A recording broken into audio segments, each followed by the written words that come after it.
स्वागत है आपका एंग्जाइटी यानी बेचैनी या घबराहट की सिम्टम्स और सॉल्यूशन के सफ़र में।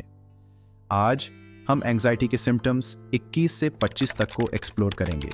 अगर आपने अभी तक पिछले एपिसोड को नहीं देखा है तो पहले वह देखें। यहाँ आई बटन पर क्लिक करके देख सकते हैं या आपको डिस्क्रिप्शन बॉक्स में भी लिंक मिल जाएंगे। आज के एपिसोड में भी हम इन सिम्टम्स को डिटेल्स में देखेंगे, प्रैक्टिकल इलाज और असली ज़िंदगी की कहानियाँ शेयर करेंगे। चलिए शुरू करते हैं सिम्टम 21 से। सिम्टम 21 रेसिंग थॉट्स यानी तेज विचार।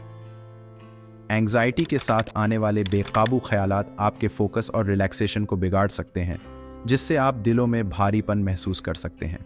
माइंडफुलनेस मेडिटेशन, जर्नलिंग और कॉग्निटिव बिहेवियरल थेरेपी CBT दिमाग को शांत करने में मदद करते हैं। तेज विचारों को संभालना चैलेंजिंग हो सकता है, जो डेली लाइफ और वेलबींग पर असर डाल सकता है। जैसे कि आशिफ एक स्टूडेंट है जो आने वाले परीक्षाओं के चिंता के कारण कॉन्सेंट्रेट नहीं कर पा रहा था। इसके कारण उसकी नींद और पढ़ाई दोनों पर असर हो रहा था। जैसे उसने माइंडफुलनेस मेडिटेशन की शुरुआत की, जिससे उसको अपने विचारों पर कंट्रोल होने में मदद की और अपनी स्टडी सेशंस को सुधारा। CBT तकनीकें ने उसे बेकाबू थॉट्स से निजात पाने में मदद की।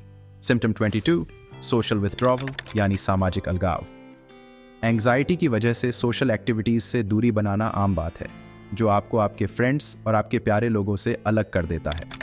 ओवरवेलमिंग फियर और सेल्फ कॉन्शियसनेस सोशल इंटरेक्शंस को डरावना बनाता है, अवॉइडेंस और आइसोलेशन की तरफ ले जाता है। धीरे धीरे एक्सपोजर थेरेपी, थेरेपिस्ट से सहायता लेना और सपोर्टिव सोशल नेटवर्क बनाने से सोशल विथड्रॉल को पार करने में मदद मिलती है।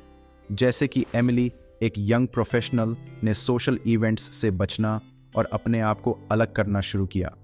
उसने इसका असर अपने पर्सनल और प्रोफेशनल जीवन पर देखा और एक थेरेपिस्ट से मदद मांगी। थेरेपिस्ट की रहनुमाई और धीरे धीरे एक्सपोजर थेरेपी के थ्रू एमिली ने अपनी सोशल एंग्जाइटी को समझा और धीरे धीरे अपने सोशल कनेक्शंस को फिर से बनाया। सिम्टम 23 रेस्टलेसनेस यानी बेचैनी। बेचैनी, जिसमें लगातार घूमने फिरने या हरकत की ज़रूरत होती है, एंग्जाइटी का एक रूप है। ये शारीरिक बेचैनी से जाहिर होता है, जिससे शांत रहना मुश्किल हो जाता है। नियमित व्यायाम, गहरी सांसें लेने की अभ्यास और माइंडफुलनेस तकनीकें रेस्टलेसनेस को मैनेज करने में मदद करते हैं। जैसे कि साहिल, एक ऑफिस वर्कर, लंबी मीटिंग्स के दौरान बेचैनी का एहसास महसूस करता था। उसने अपनी रोज़मर्रा की ज़िंदगी में नियमित व्यायाम को शामिल किया, जो उसकी शारीरिक सेहत को बेहतर बनाया और बेचैनी को भी कम किया।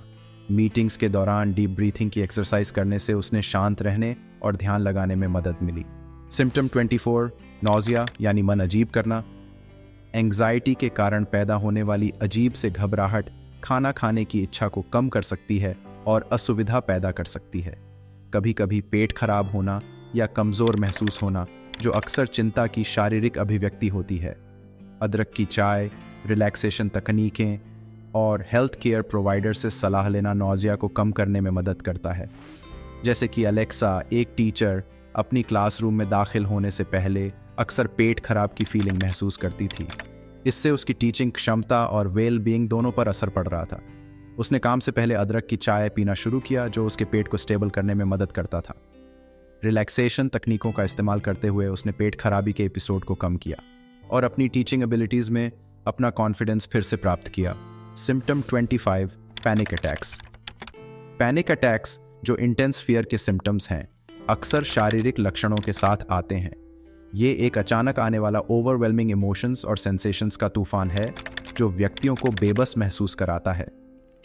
सांस लेने की एक्सरसाइजेस, ग्राउंडिंग तकनीकें और पेशेवर थेरेपी पैनिक अटैक्स को नियंत्रित करने में प्रभावी होते हैं। जैसे कि मार्क, एक मार्केटिंग एग्जीक्यूटिव, जब क्लाइंट के हाई प्रेशर प्रेजेंटेशंस के दौरान अचानक पैनिक अटैक्स का सामना करता था।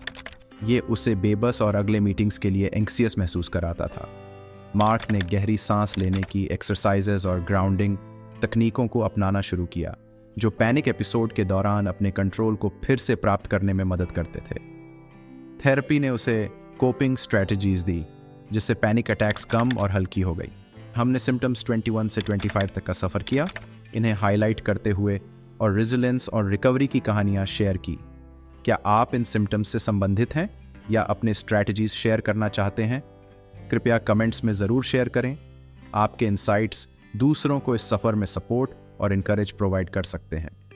हमारे अगले एपिसोड का इंतज़ार करें, जहां हम एंग्जाइटी सिम्टम्स और सॉल्यूशंस का सफ़र जारी रखेंगे। आज के एपिसोड आपको अच्छा लगा तो कृपया लाइक, शेयर और सब्सक्राइब करें। आपका एंगेजमेंट हमें और ज़्यादा लोगों तक पहुंचने और उनकी मदद करने में मदद करता है।